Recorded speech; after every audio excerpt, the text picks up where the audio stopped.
When Clint Eastwood stepped onto the brightly lit stage of one of the most watched talk shows in America, the audience expected just another Hollywood interview. The young, sharp-tongued host, Bethany Reed, was known for dismantling her guests with quick jabs and viral gotcha moments. She thought she was about to make an example out of Eastwood, exposing him as outdated, irrelevant, a relic of the past. But what she didn't know was that Clint wasn't just another guest, and what happened next would become legendary as the Hollywood icon delivered a masterclass in strength, resilience, and the power of speaking the truth. It was a stage set for spectacle. The studio lights blazed down, illuminating the sleek, modern set. The audience buzzed with anticipation, eyes locked on the stage where something big was about to happen. At the center of it all sat Bethany Reed, a young, blonde, sharp-dressed TV host with a reputation for delivering viral gotcha moments. She was the media's rising star, a progressive firebrand known for putting her guests on the spot and watching them squirm. She thrived on confrontation, on cornering public figures, and exposing their so-called outdated ways of thinking. Tonight, she had a new target: Clint Eastwood. Hollywood legend, director, actor, icon, a man who had lived more in a decade than most would in a lifetime. He had built his career playing the kind of men who didn't apologize for who they were: rugged, tough, and straight to the point. To Bethany and her audience, he was a relic from a different time, a time they were convinced had no place in today's world. And that's exactly why he was here. The network executives weren't subtle about what they wanted. They expected Bethany to expose him, make him look old-fashioned, out of touch, maybe even problematic.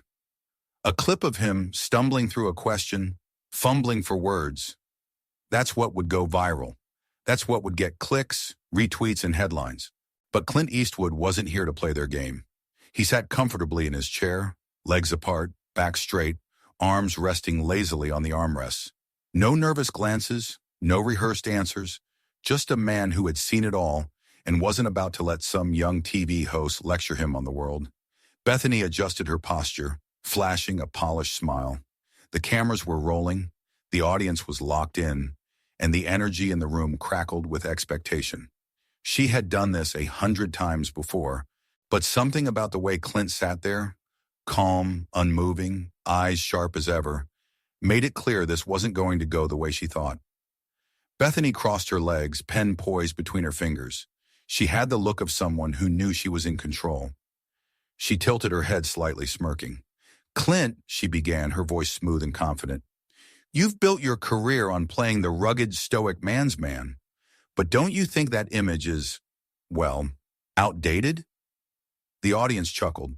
A few members nodded, already anticipating Eastwood's slow realization that his time had passed.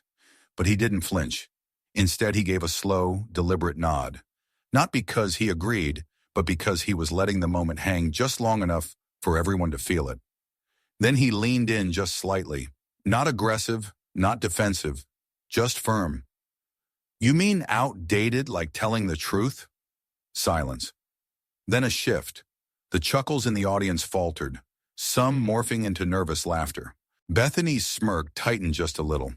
The confidence in her eyes flickered. She hadn't expected him to flip it on her so fast.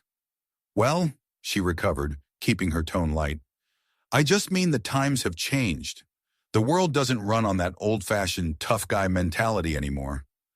Clint exhaled, shaking his head just slightly, like a man who had heard this all before. "Yeah," he said, voice slow and steady. "Times have changed, but people—" He tilted his head. "Not as much as you think." The audience was quiet now, waiting. "You think toughness is outdated? You ever meet a firefighter?" he asked. His voice wasn't raised, but it cut through the room like a blade. "A cop? A soldier? You ever talk to a single mother working 2 jobs to keep food on the table?" Bethany blinked. "I mean," she started. "Sure, but—" "Yeah," he interrupted, sitting back, gaze locked on her. "Didn't think so." A few gasps rippled through the audience, a couple of claps. Bethany opened her mouth to take back control, but Clint had already shifted, like a gunfighter who had already drawn first. "You can sit here and tell me toughness is outdated," he continued, "but the second something goes wrong in your life, The second you're in real trouble, he leaned in, his eyes sharp. You're going to be looking for someone like me. The tension in the room changed. Bethany forced another smile, but the audience wasn't laughing at Clint anymore. For the first time, the host wasn't leading the interview. Clint Eastwood was, and he wasn't finished yet. Bethany didn't back down. She shifted in her chair, leaning forward, her voice carrying a hint of challenge, her eyes narrowed just slightly. But don't you think masculinity today should be more inclusive, more in touch with emotions? Clint Eastwood didn't flinch. He sat back in his chair, shoulders relaxed, eyes locking onto hers with a cool intensity that never wavered. The room seemed to hold its breath as he exhaled slowly, his gaze unwavering.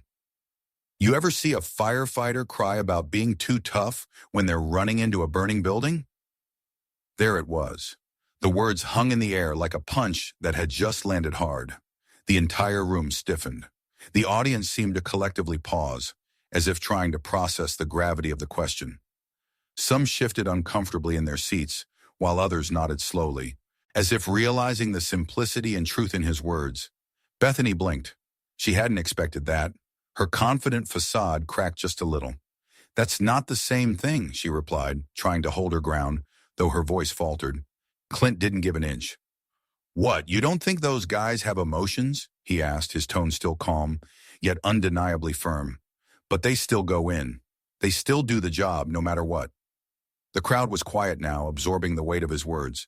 There was no quick comeback, no snarky comment, just a seasoned man speaking truth in a way that was impossible to argue with. You think toughness is a bad thing? Clint continued, his voice steady. You ever try to do something when everything's against you?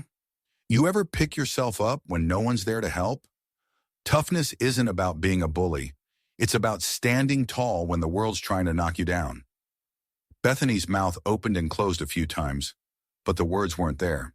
The audience, once divided, was now firmly on Clint's side. Bethany took a breath, trying to regroup. She had one more card to play. She shuffled her cue cards slightly, adjusting her posture as if preparing for the final round. Okay, Clint, but let's talk about your movies. They glorify violence, right? I mean, isn't that sending the wrong message to young people? Shouldn't we be teaching them conflict resolution instead? Clint's lips twitched into a small smirk. The crowd could sense the change in his demeanor. This was no longer about defense. This was his turn to dictate the conversation. You ever see a movie where the hero saved the day by filing a complaint? He asked, his voice low but dripping with a quiet confidence. The room erupted. Laughter rippled through the audience, some even applauding. It wasn't just the words, it was the delivery. Clint wasn't playing by Bethany's rules. He was rewriting the script. Bethany's smile tightened, her grip on the situation slipping even further. She hadn't expected him to be so sharp, so quick. This wasn't the same man she had prepared to deconstruct. Clint leaned back in his chair, seemingly unbothered by the laughter that filled the studio.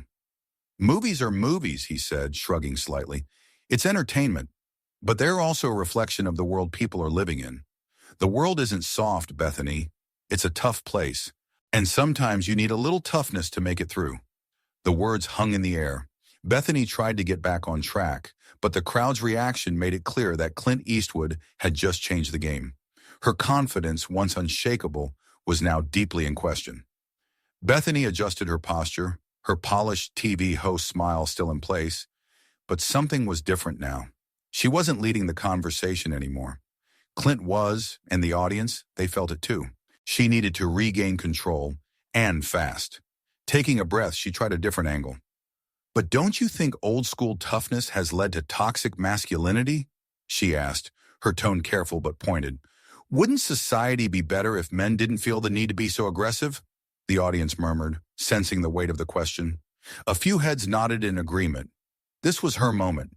If she could get him to stumble, to admit that traditional masculinity was outdated, she could reframe the conversation. But Clint Eastwood, he didn't hesitate.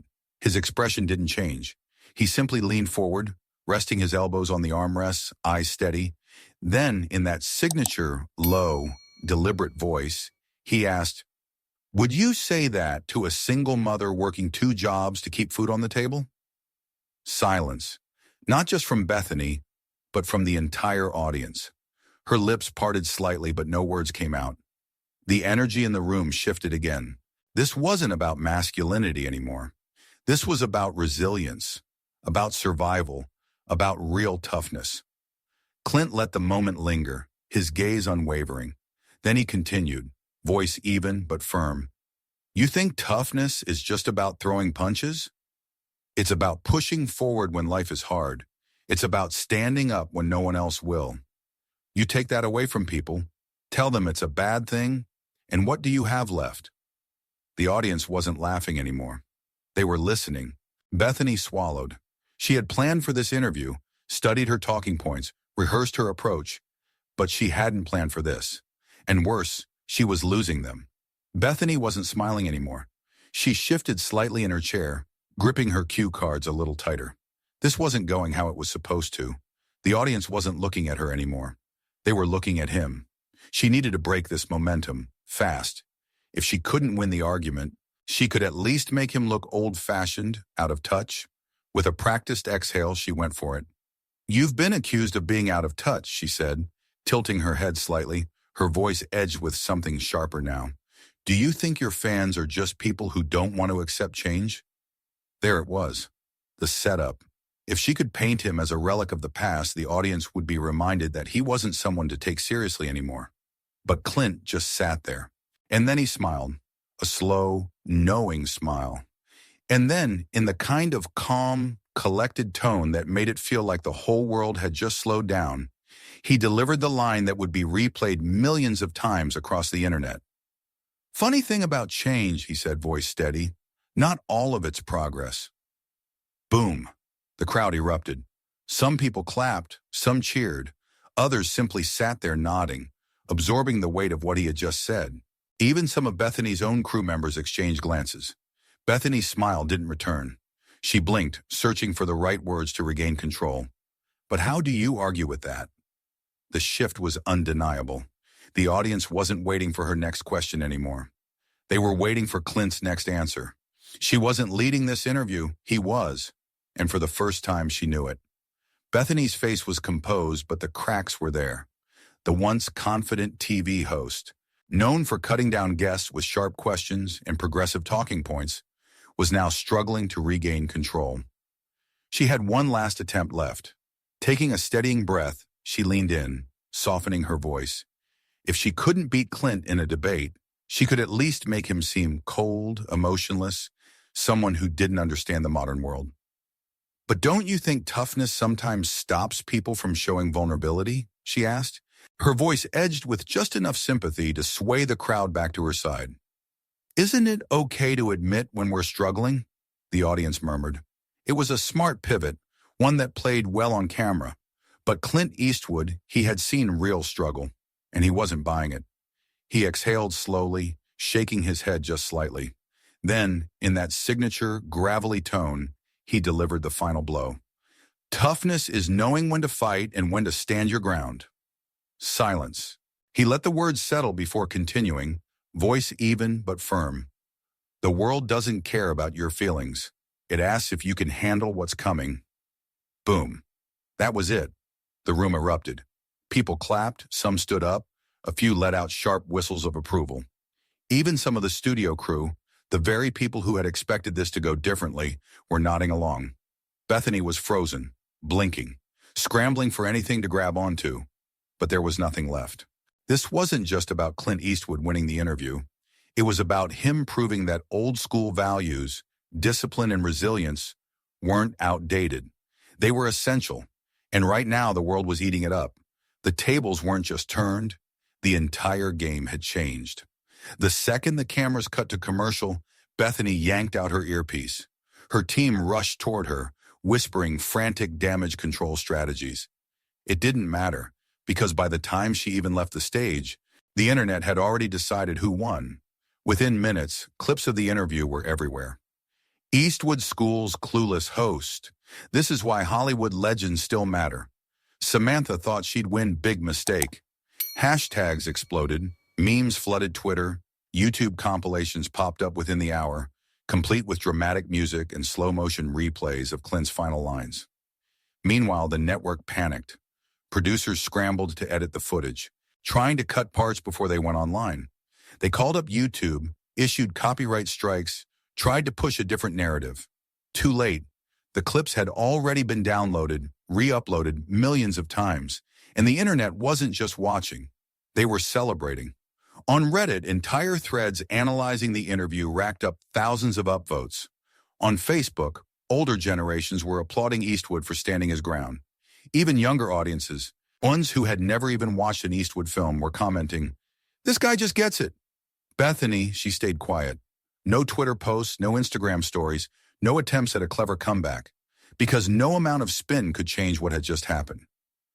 Clint Eastwood had walked into a modern battlefield, a world built on cancel culture, scripted narratives, and forced talking points, and he had walked out without a scratch.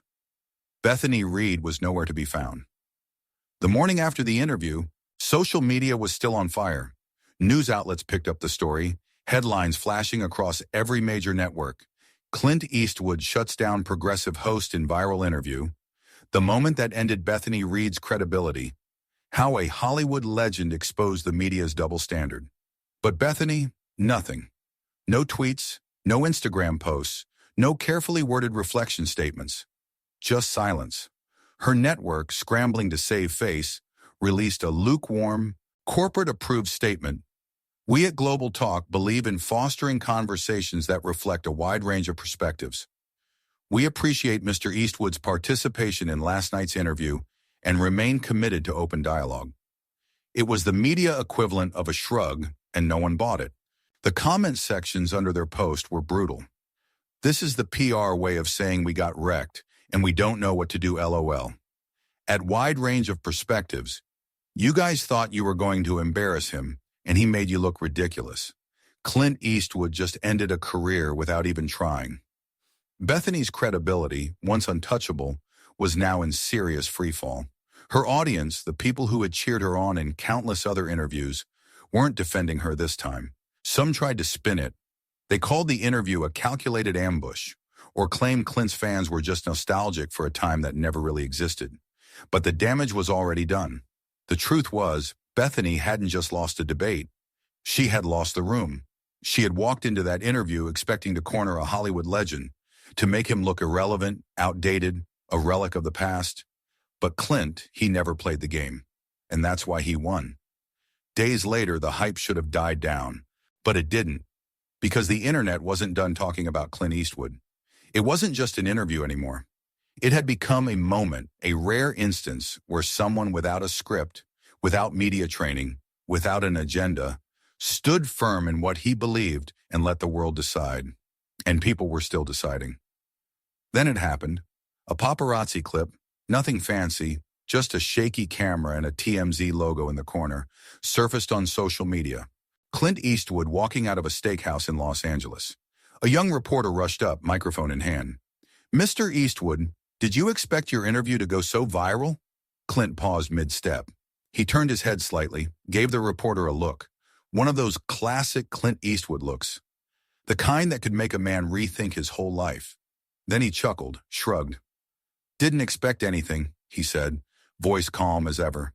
"Just said what I meant. That's rare these days." And just like that, the internet exploded all over again. The video spread across Twitter, Instagram, Facebook. It didn't matter where you looked, Clint's words were everywhere. People took those 9 words and turned them into memes, motivational quotes, reaction videos. Just said what I meant. That's rare these days. It was simple, it was true, and it hit harder than any speech ever could. Meanwhile, Bethany Reed, still silent. Because what could she say? No carefully worded response, no damage control statement, no think piece from a media ally could undo what had already happened. Clint Eastwood hadn't just won a debate. He had reminded people of something they'd forgotten. Real strength doesn't need to be loud. It doesn't need approval. It just needs to be real. And that's why people still listen to Clint Eastwood, even now. Months after the interview, the ripples of Clint Eastwood's words still lingered in public discourse. His unwavering calm and brutal honesty sparked debates across social media, podcasts, and dinner tables.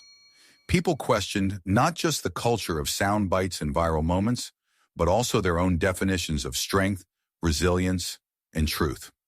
Bethany Reed quietly returned to her show a few weeks later, but the spark was missing. Her once dominant presence felt muted, as if she was second-guessing every move. Meanwhile, Clint Eastwood didn't capitalize on the moment. He didn't give follow-up interviews, tweet a victory lap, or release a statement. He simply went back to doing what he always did, living life on his terms.